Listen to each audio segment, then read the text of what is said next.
Jhansi collectorate में बड़ी संख्या में समय शिक्षक मौजूद हैं और जिंदाबाद मुर्दाबाद के नारे लग रहे हैं। शिक्षक सड़कों पर है और पूरे उत्तर प्रदेश में यही तस्वीर है। हम इस समय आपको बनारस कलेक्ट्रेट की तस्वीर दिखा रहे हैं। ऐसा क्यों हो रहा है? शिक्षकों को सड़कों पर उतरना पड़ रहा है ऑनलाइन अटेंडेंस के खिलाफ, लेकिन ये अटेंडेंस के खिलाफ जो एक माहौल था वो नारेबाजी में क्यों बदल गई और शिक्षक लगातार अब अपनी मांग को लेकर प्रशासन पर हमलावर क्यों है, हम समझ लेते हैं। मैडम, आप लोग आज पत्रक लेकर आई थी, अपनी मांग पत्र लेकर आई थी, क्या हुआ उसका? कुछ नहीं हुआ सर। हम सभी शिक्षक की मांग को डीएम साहब ने आके लिया तक नहीं और उन्होंने अपने एक प्रतिनिधि को भेज दिया।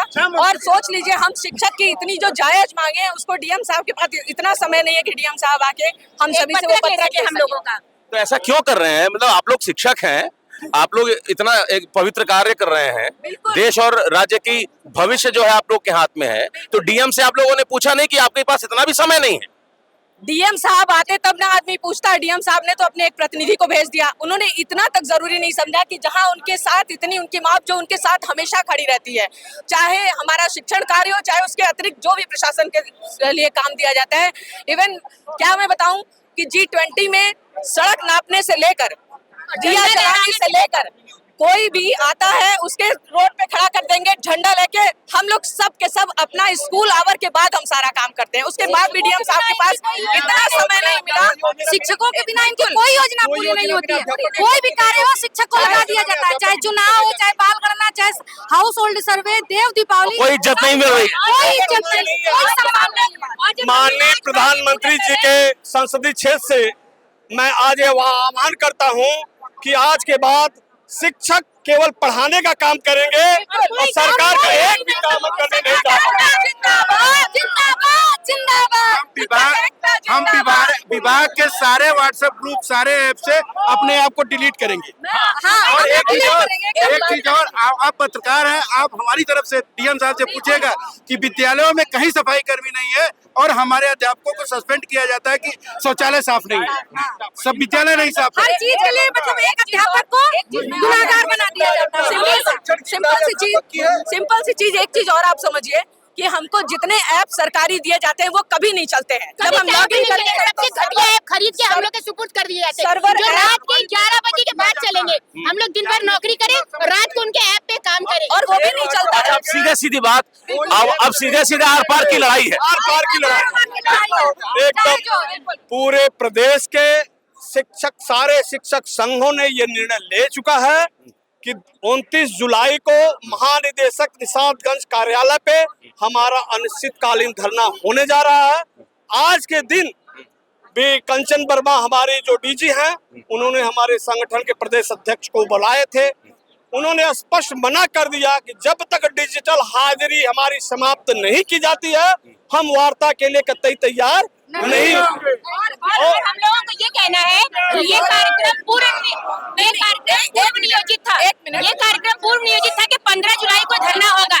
उनके एक व्हाट्सएप पे, एक मैसेज पे सारे लोग दौड़ते हैं और सारे लोग काम करते हैं। डीएम सर को जो भी काम होता है हम लोग एक व्हाट्सएप के मैसेज पे करते हैं। और ये इतना बड़ा कार्यक्रम 15 जुलाई का डिसाइड था और आज डीएम सर के पास समय नहीं था। जब तक वो नहीं आएंगे नहीं खत्म होगा। ये बताइए भाई साहब की वाकई शिक्षक निरीह है, कोई सुनने वाला नहीं है, उसको समझ लिया गया है कि समाज के सबसे निकृष्ट लोगों में से एक है शिक्षक। शिक्षक की ये प्रशासन की समझ है क्या?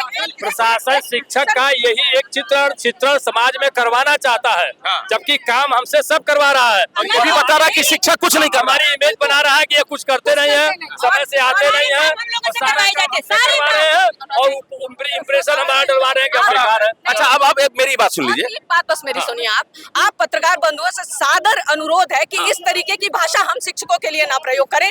हम लोग को देखिए, सुन लीजिए, मेरी बात सुन लीजिए, मेरी बात पहले सुन लीजिए आप। बताएं। ऑनलाइन अटेंडेंस को लेकर मुख्यमंत्री जी ने आप लोगों को समझाने की कोशिश की। जी। कंचन वर्मा जी का व्हाट्सएप आप लोगों के पास पहुंचा कि आप लोग बहुत पवित्र काम में हैं और इससे डिसिप्लिन आएगा, अनुशासन आएगा। उसके बाद ये मैसेज दिया जा रहा है कि शिक्षक जानबूझकर ऑनलाइन अटेंडेंस स्वीकार नहीं करना चाहते। ऐसी बात नहीं है, ऐसी बात नहीं है।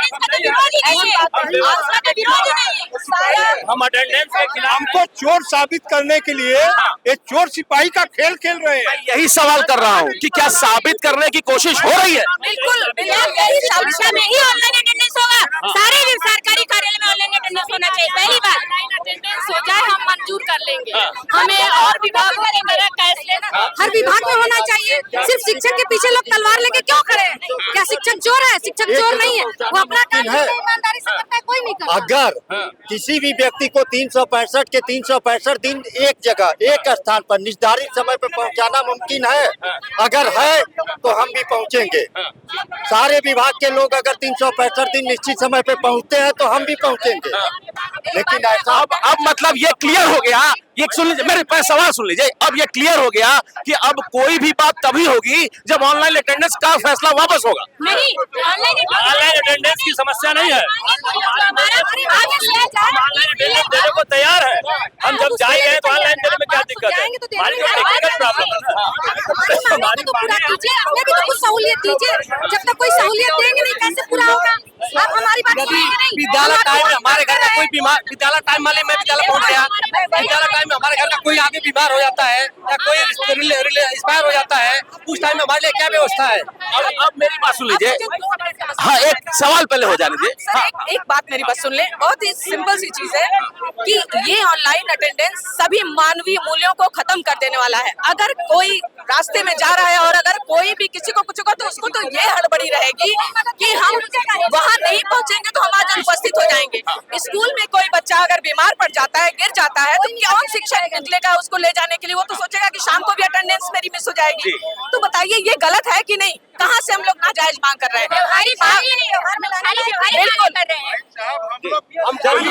एक जो जानकारी आ रही है कि सरकार आप लोगों के हाफ सीएल वाली बात पर सहमत है, लेकिन लिखित नहीं है। लिखित में होना चाहिए। लेकिन ये सब बातें हो रही हैं जो उन्होंने कहा कि हम आधे घंटे का जो उन्होंने कहा कि हम आधे घंटे का आपको दे रहे हैं, लेकिन वो ऐप 8:01 में बंद हो जाता है। हम आधे घंटे का इलेक्ट्रिसिटी किसको दें?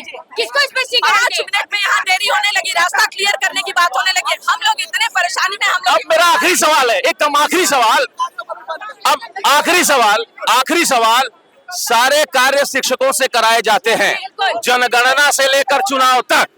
तो अगर सरकार रिजिड रहती है कि ऑनलाइन अटेंडेंस लागू कराएंगे ही, 2027 में इसका कोई असर होगा? मुझे लगता है ये पूरे शिक्षक, आप ये सरकार से पूछिए कि जो एक बड़ा तबका है शिक्षक का, जिससे पूरा उसका परिवार और पूरा समाज प्रभावित होता है, क्या उनकी जायज मांगों को नहीं पूरा करना चाहिए?